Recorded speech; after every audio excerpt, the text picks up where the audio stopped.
चलिए हम अभी क्लास 10 के बारे में देखते हैं। ठीक है, क्लास 10 में है रियल नंबर। रियल नंबर को क्या करना है? रियल नंबर सबसे पहले हमको एल्गोरिथम, जैसे एल्गोरिथम को देखना है कि एल्गोरिथम क्या होता है।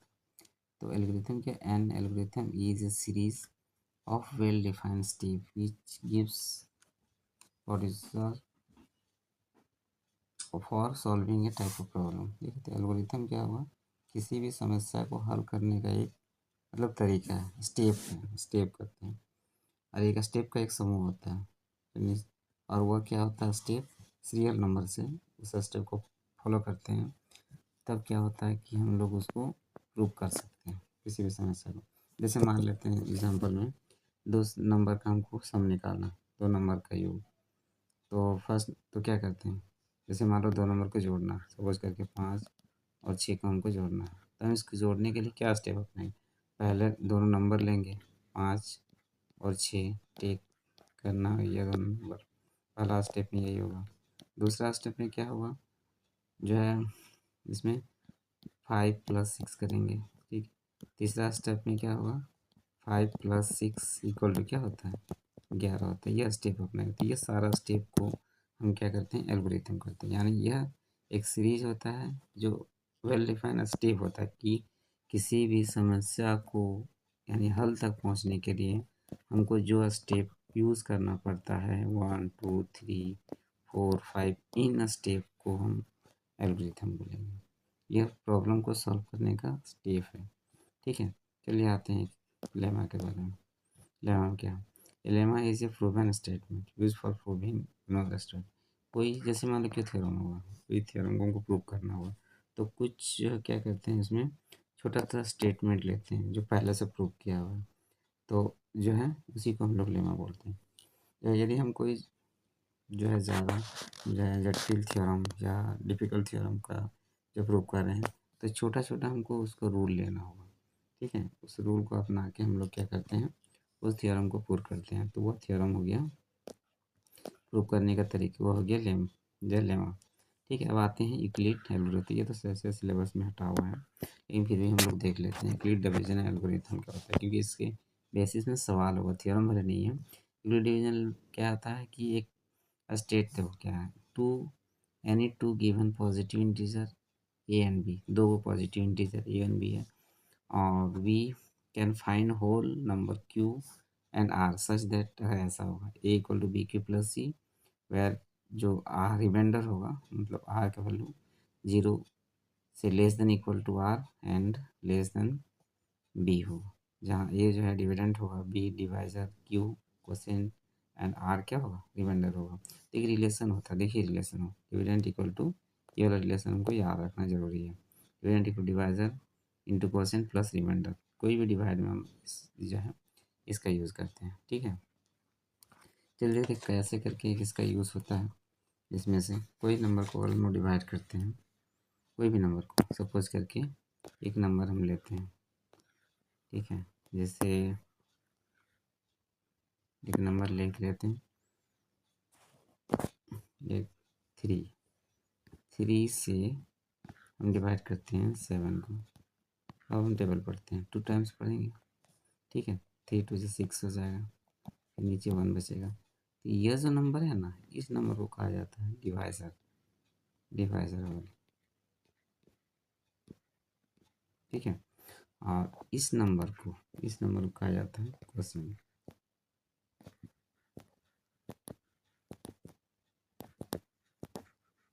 ठीक, और यहाँ जो नंबर होता है वो रिमाइंडर होता है।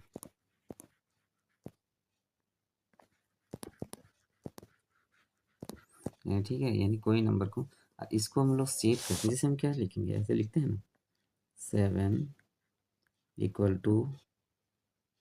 देखिए यहाँ पर है divisor into quotient, divisor, this is divisor quotient, 3 divisor quotient 2। ठीक है, प्लस रिमाइंडर 1 आ गया इस फॉर्मूला पे। देखिए डिवाइडेंट इक्वल टू डिवाइजर और इंटू क्वोशिएंट और प्लस रिमाइंडर, इस फॉर्मूला में आ गया। तो कोई भी नंबर को डिवाइड करते हैं इस फॉर्मेट में आ जाता है। ठीक है, तो इसमें हमको डिफरेंट हो सकता है, डिवाइजन निकालना हो सकता है, क्वेश्चन निकालना हो सकता है, रिमाइंडर निकालना, कोई दिया हुआ रहेगा तो उसमें हमको निकालना है डिफरेंट प्रोसेस। ठीक है, चलिए आगे बढ़ते हैं। चलिए थ्योरम पढ़ते हैं, फंडामेंटल थ्योरम। ठीक है, fundamental theorem of arithmetic, fundamental theorem of body, ये इम्पोर्टेंट है, यह VVI एग्जाम में हमेशा पूछता है। फंडामेंटल थ्योरम ऑफ, देखिए इस थ्योरम में क्या कर रहा है, एवरी कंपोजिट नंबर, देखिए every composite number, every composite number, every composite number can be written as the product of power of prime, and this factorization is unique apart from order in which the prime factor occur। यानी देखिए इस theorem में सीधा सीधा बात क्या है, कोई भी कंपोजिट नंबर होता है ना, उसको हम लोग प्राइम फैक्टराइजेशन कर सकते हैं, वो प्रोडक्ट के फॉर्म में होता है। जैसे सपोज करके 15 मिला, कंपोजिट नंबर है, इस 15 को हम प्राइम फैक्टराइजेशन करेंगे 3 × 5। ठीक है, 3 × 5 हो गया। तो यह जो है थ्योरम यही कह रहा है कि कोई भी कंपोजिट नंबर होगा, वो जो नंबर होगा प्राइम नंबर के प्रोडक्ट के फॉर्म में होगा। ठीक है, ये थ्योरम हमको समझ में आ गया। यानी इस थ्योरम में यही कह रहा है कि every composite number can be written as the prime factorization of this number. This is जो है द थ्योरम, तो जो है थ्योरम ऑफ फंडामेंटल थ्योरम। ठीक है, कोई भी नंबर को हम लोग जैसे सपोज करके 20 is composite number, then prime factorization of 20, prime factorization of 20 to 10, 2 divided 5, 5 into 1, 20 equal to 2 into 2 into 5, this is prime factorization of 20। this is called जो है fundamental theorem of arithmetic. Okay, चलिए आगे देखते हैं, relation between two number with HCF LCM। कोई भी दो number होता है, उसका HCF LCM के साथ क्या रिलेशन होता है। देखिए दो नंबर को अगर हम लोग PX और QX मानते हैं, जैसे सपोज करके PX एक नंबर हो गया और एक नंबर हो जाएगा QX, तो अगर इन दोनों नंबर का हम HCF और LCM निकालेंगे ना, तो HCF इंटू LCM के इक्वल होगा LCM। ये फॉर्मूला है, दो नंबर में निकालने के लिए हमको इस फॉर्मूला का यूज़ करना होता है। जैसे सपोज करके हमको कोई नंबर निकालना है PX, तो क्या करना होगा, HCF इंटू LCM, और इसमें डिवाइड करना होगा QX से। ये हो गया निकालने के लिए। अच्छा, इसी तरह से हम सारा निकाल सकते हैं। कभी हमको HCF सपोज करके HCF निकालना होगा, HCF सपोज करके इसको निकालना, तो क्या करेंगे, LCM को नीचे कर देंगे।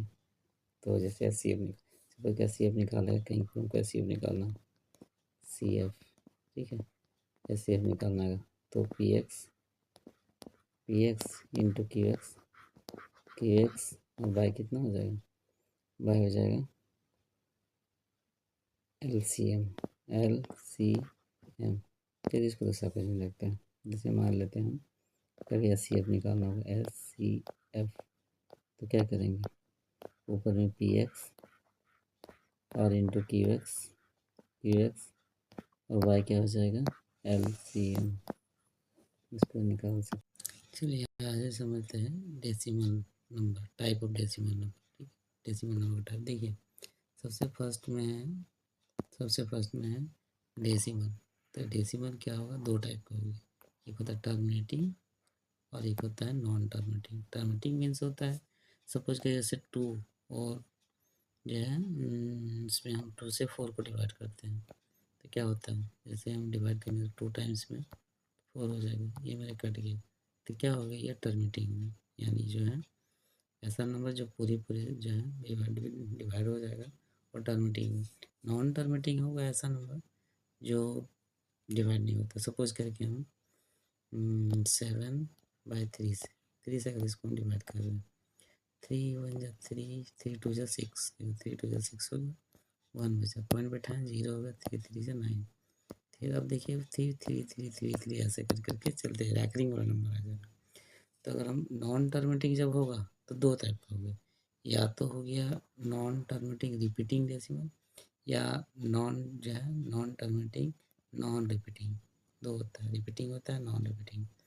अगर यह नॉन जो है नॉन टर्मिनेटिंग है, डिवाइड नहीं हो रहा है लेकिन रिपीटिंग हो रहा है, तो रिपीटिंग जैसे ये वाला नंबर देख रहे हैं ना, ये नंबर 2.3 2.33 रहेगा, उसको हम रैकरिंग कर देते हैं, ठीक है। तो इस नंबर को, तो ये जो नंबर है, ये नंबर क्या है, ये नंबर नॉन टर्मिनेटिंग रिपीटिंग है, इसको हम लोग बोलेंगे रेशनल नंबर, ठीक है, क्योंकि ये भी हम पी बाई क्यू के फॉर्म में एक्सप्रेस कर सकते हैं। फिर उसके बाद आते हैं non repeating term, non repeating term repeating नहीं, तो ये सब नंबर को इरेशनल नंबर होगा, ये रिपीटिंग नहीं कर रहे चलते। जैसे पाई क्या है, पाई का वैल्यू ये जो है इरेशनल नंबर है, लेकिन वही अगर इसका वैल्यू कर देते 22/7, ये मेरा क्या होगा, रेशनल नंबर में आ जाएगा, ठीक है। तो अब समझ गए कि इरेशनल है वो ऐसा नंबर, जैसे सपोज करके इस तरह का नंबर होगा, जैसे हम एक नंबर लेते हैं, जैसे एक नंबर लेते हैं, यहाँ पर ही ले लें नंबर, ठीक है, एक नंबर लिए हैं जैसे 1.01001001001 ऐसा नंबर, तो ये नंबर क्या होता है, इरेशनल नंबर होता है। रूट में जो नंबर रहेगा, रूट 3, ये सब भी क्या होगा, इरेशनल नंबर होगा, ठीक है। ये सभी हम लोग पी बाई क्यू के फॉर्म में एक्सप्रेस नहीं कर सकते हैं ऐसा नंबर को, ठीक है। तो ये रेशनल, तो दोनों रेशनल और इरेशनल कंबाइन कर देते हैं तो मेरा क्या आता है, रियल नंबर आता है।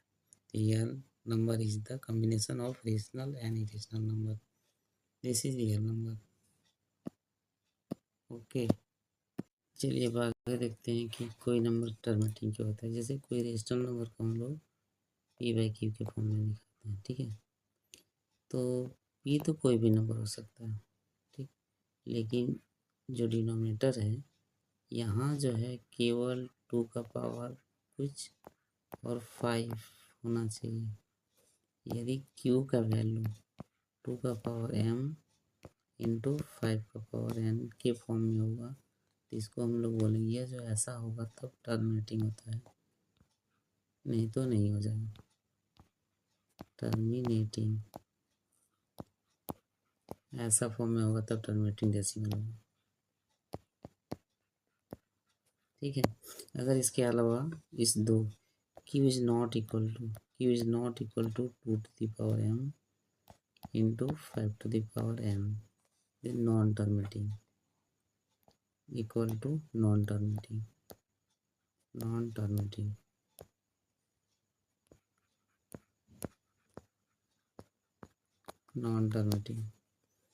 तो हम समझ गए कि कौन नंबर टर्मिनेटिंग होगा, कौन नंबर नॉन टर्मिनेटिंग होगा, ठीक है। जैसे सपोज करके 5/5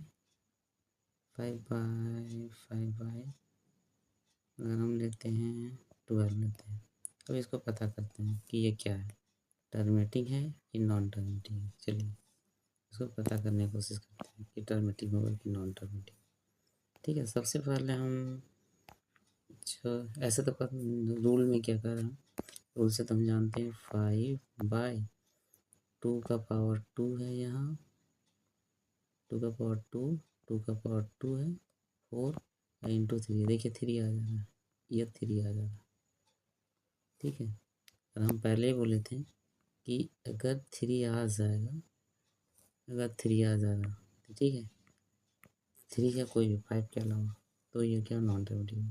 अगर हम इसको डिवाइड करके देखते हैं, चेक करते हैं कि ये क्या है, 12, देखिए 0.04 बार में 48, फिर मेरा 2 हो जाएगा, फिर 0, फिर 1 टाइम्स 12, फिर क्या होगा 8 हो जाएगा, फिर 4 0, 5 बार में 60, फिर 20, ठीक है। ये जो नंबर है ये मेरा नॉन टर्मिनेटिंग नंबर है, ये जो नॉन टर्मिनेटिंग, बिकॉज ओनली 3 के कारण नॉन टर्मिनेटिंग है, ठीक है।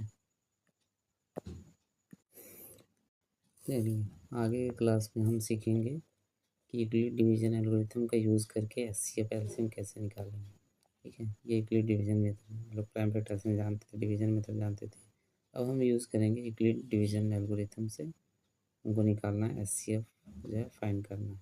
ठीक है, वो नेक्स्ट क्लास में सीखेंगे।